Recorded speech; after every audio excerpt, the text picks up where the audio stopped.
L'Afrique du Sud compte une population carcérale de plus de 150 000 personnes. Certains de ces détenus attendent d'être libérés, mais une fois dehors, ils seront confrontés à de nombreux défis, comme le chômage. Un fléau qui ralentit considérablement leur réinsertion dans la vie active. Africa Monier, un criminologue, explique que la loi sud-africaine stipule qu'un ancien délinquant peut demander l'effacement de son casier judiciaire 10 ans après sa condamnation, à condition qu'il n'ait pas été condamné pour un autre délit pendant cette période.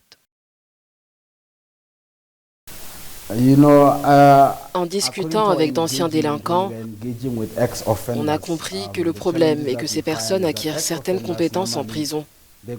Ils deviennent artisans par exemple.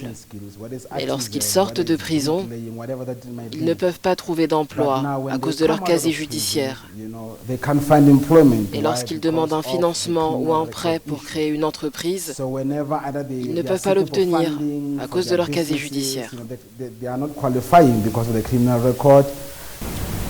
Dans des pays comme les États-Unis, les entreprises qui embauchent d'anciens détenus bénéficient d'allègements fiscaux de la part du gouvernement. En Afrique du Sud, certains pensent que ce modèle pourrait persuader les employeurs d'embaucher eux aussi d'anciens prisonniers.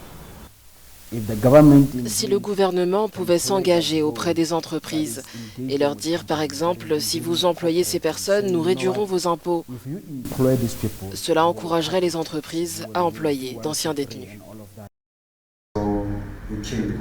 Robert Molefe, ancien détenu, a passé près de 5 ans derrière les barreaux après avoir été reconnu coupable de vol. Aujourd'hui réformé, il fait partie des chanceux. Il a trouvé un emploi dès sa sortie de prison en 2001.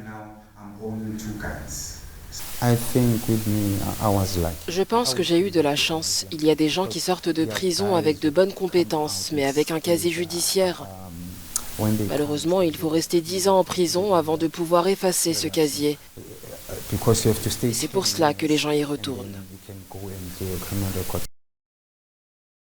Selon une étude réalisée par le professeur Victor Chikadze sur les difficultés rencontrées par les anciens détenus en Afrique du Sud, on estime qu'entre 80 et 94% des prisonniers libérés récidivent. Cela s'explique par le fait qu'ils sont écartés du marché du travail.